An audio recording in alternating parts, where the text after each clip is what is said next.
پی کی گورنر راج کی مخالفت۔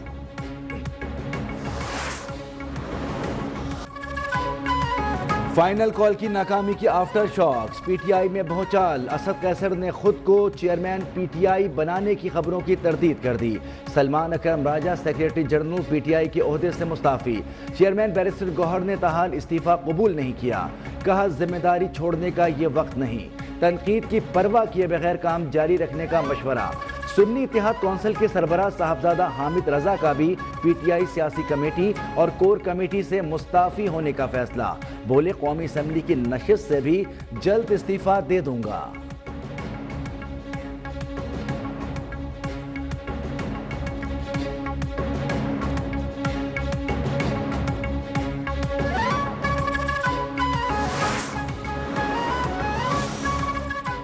وزیر اعلیٰ ہاؤس پشاور میں پی ٹی آئی کی کور کمیٹی کا اجلاس، chairman P T I barrister Gohar اور وزیر اعلیٰ علی امین گنڈاپور کی شرکت۔ 24 نومبر کے احتجاج میں ناکامی، ممکنہ گورنر راج سمیت دیگر سیاسی معاملات پر غور۔ صوبائی وزیر پختون یار کی وزیر اعلیٰ علی امین گنڈاپور کے استعفے کی خبروں کی تردید۔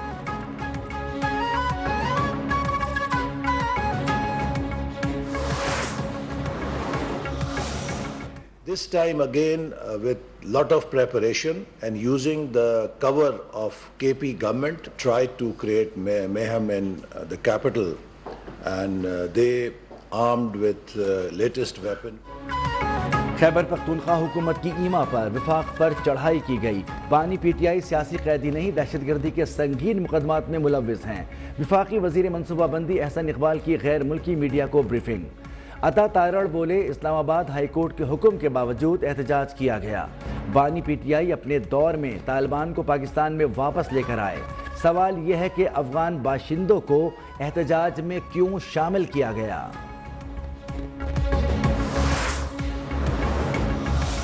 تک پولیس جو ہے وہ 1151 ملزمان کو گرفتار کرنے میں کامیاب ہوئی ہے۔ ان ملزمان کا جب ڈیٹا چیک کروایا گیا تو یہ بات سامنے آئی کہ اس میں 64 افغانز ہیں۔ پی ٹی آئی کے پرتشدد احتجاج میں گرفتار مظاہرین کی تعداد 1151 ہو گئی، 64 افغان باشندے بھی شامل ہیں۔ پورے ریجن میں مظاہرین کے خلاف 32 مقدمات درج، آر پی او راولپنڈی بابر سرفراز کی بریفنگ۔ مظاہرین کے تشدد سے 117 پولیس افسران اور اہلکار زخمی ہوئے۔ سی پی او راولپنڈی کے مطابق مظاہرین اڈیالہ جیل پر حملہ کرنا چاہتے تھے۔ حقلہ انٹرچینج پر کانسٹیبل مبشر کی شہادت کے باوجود پولیس نے صبر سے کام لیا۔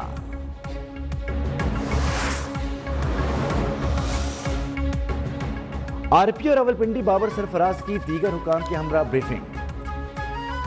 اسلام آباد میں پرتشدد احتجاج پر بانی پی ٹی آئی سمیت پی ٹی آئی قیادت پر مزید مقدمات درج، بشرا بی بی، علی امین گنڈاپور، علیمہ خان، عمر ایوب اور دیگر قیادت اور کارکنان بھی نامزد۔ نصیر آباد، صادق آباد اور صدر تھانوں میں مقدمات انسداد دہشت گردی ایکٹ کے تحت درج کیے گئے۔ اقدام قتل، کار سرکار میں مداخلت، دفعہ 144 کی خلاف ورزی سمیت دیگر دفعات بھی شامل۔ پی ٹی آئی قیادت کے خلاف جڑواں شہروں میں مقدمات کی تعداد 10 ہو گئی۔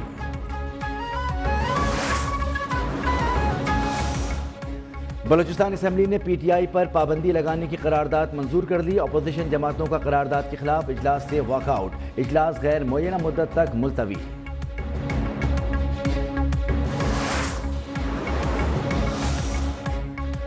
بانی پی ٹی آئی تنہا رہ گئے، ملاقاتیوں کے لیے مختص جمعرات کے دن کوئی ان سے ملنے نہیں آیا، بانی رہنماؤں کے راہ تکتے رہے۔ پارٹی رہنماؤں نے گرفتاری کے ڈر سے بانی سے ملاقات کی زحمت نہ کی، بشرا بی بی اور علیمہ خان بھی نہ آئیں۔ غلام نے ایک وکٹ لی۔ چیمپئنز ٹرافی پاکستان میں ہی ہوگی، پاکستان کرکٹ بورڈ کا انٹرنیشنل کرکٹ کونسل سے رابطہ، دو ٹوک موقف سے آگاہ کر دیا، ہائبرڈ فارمولے کے تحت نیوٹرل مقام پر بھارت کے خلاف کھیلنے سے صاف انکار۔ ذرائع کے مطابق آئی سی سی کے کسی بھی اعلامیے پر حتمی فیصلہ حکومت پاکستان کا ہوگا۔ پی ٹی آئی و پارٹی والوں نے ہم سے رابطہ کیا تھا کہ آپ لوگوں نے آنا ہے احتجاج پر اسلام آباد، تو ہمیں اس میں راستے کے لیے 50,000 روپے بھی بھیجے۔ احتجاج کے دوران گرفتار پی ٹی آئی کارکنوں کے ہوش ربا انکشافات۔ سجاد نامی کارکن نے بتایا کہ احتجاج میں شرکت کے لیے 50,000 روپے دیے گئے۔ پی ٹی آئی قیادت کارکنوں کو پھنسا کر خود فرار ہو گئی۔ خورشید نامی شخص نے بتایا کہ پبلک ٹرانسپورٹ نہ ہونے کے باعث وہ شرپسندوں کی گاڑی میں بیٹھ گیا۔ ان کے پاس ڈنڈے، پتھر اور اسلحہ تھا۔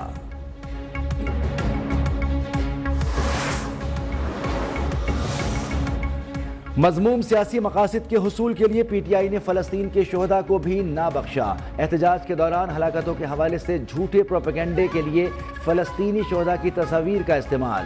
بیرون ملک فرار سلمان احمد نے فلسطینی شہداء کی تصاویر کو پی ٹی آئی احتجاج سے جوڑ دیا۔ P T I social media پر جعلی تصاویر، ویڈیوز اور غلط اعداد و شمار کی بھرمار۔ بشرا بی بی کی اسلام آباد سے فرار کی ویڈیو سامنے آ گئی۔ بشرا بی بی کو رات 11:57 پر اپنی گاڑی سے اتر کر علی امین گنڈا پور کی سفید گاڑی میں بیٹھتے دیکھا گیا۔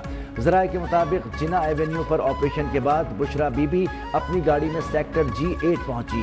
اس کے بعد وہ علی امین گنڈا پور کے ساتھ ان کی گاڑی میں مرگلا روڈ کی طرف چلی گئیں۔ گاڑی مرگلا روڈ سے پیر سہاوا گئی اور خیبر پختونخوا کی طرف نکل گئی۔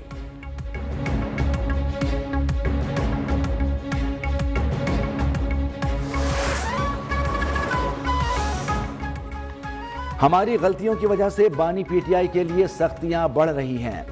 اس کی تمام تر ذمہ داری مرکزی قیادت پر عائد ہوتی ہے۔ پی ٹی آئی کے رہنما شوکت یوسف زئی نے ایک بار پھر اپنی پارٹی قیادت کو آڑے ہاتھوں لے لیا۔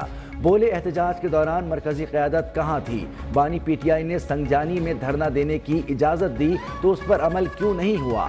مشاورت ہوتی تو سنہری موقع ضائع نہ ہوتا۔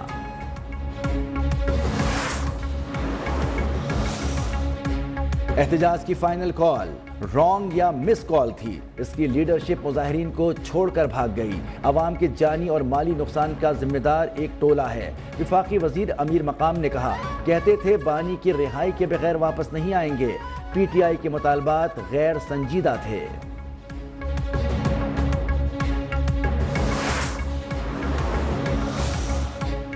اسلام آباد میں ساری چیزیں ہی غلط ہوئیں۔ وزیر اعلیٰ خیبر پختونخوا سارے حکومتی وسائل کے ساتھ اسلام آباد آ جائیں، یہ غلط ہے۔ گورنر پنجاب سردار سلیم کی سینئر صحافیوں سے گفتگو، کہا کہ اسلام آباد احتجاج میں غلطیاں دونوں اطراف سے ہوئیں۔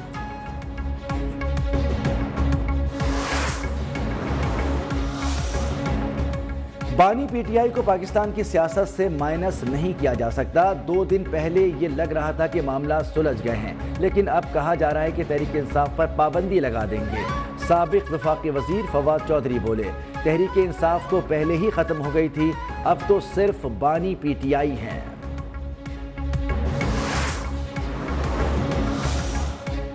£190 ملین ریفرنس میں بشرا بی بی کے ناقابل ضمانت وارنٹ گرفتاری برقرار۔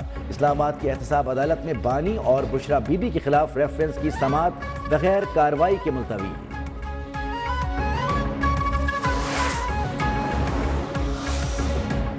اسلام آباد ہائی کورٹ کے حکم کی خلاف ورزی پر پی ٹی آئی قیادت کے خلاف توہین عدالت کیس کی سماعت۔ عدالت نے پی ٹی آئی کو نوٹس جاری کر کے آئندہ ہفتے جواب طلب کر دیا۔ سیکرٹری داخلہ، چیف کمشنر، ڈپٹی کمشنر اور آئی جی اسلام آباد کو بھی نوٹس جاری۔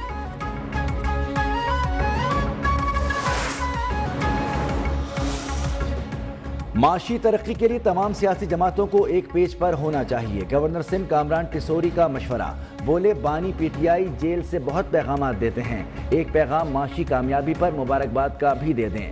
دنیا کو یہ پیغام دینا چاہیے کہ معاشی طور پر ہم سب ایک ہیں۔ گورنر سندھ کا اسٹاک ایکسچینج کا دورہ، مینیجنگ ڈائریکٹر اور ان کی ٹیم کو مبارکباد۔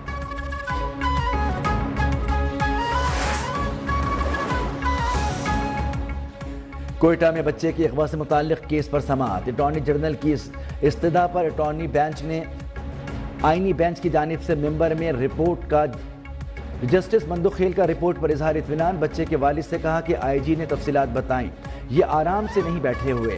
جسٹس محمد علی مظہر کا آئی جی کو ہائی کورٹ میں بھی رپورٹ جمع کرانے کی ہدایت۔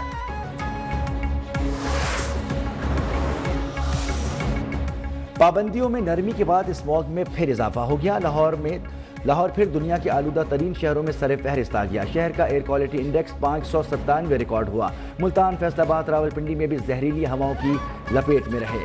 لاہور ہائی کورٹ نے اسموکنگ کیس میں سماعت کا فیصلہ جاری کر دیا. اسکولوں کو بسیں چلانے کے حوالے سے عمل درآمد رپورٹ طلب کر لی.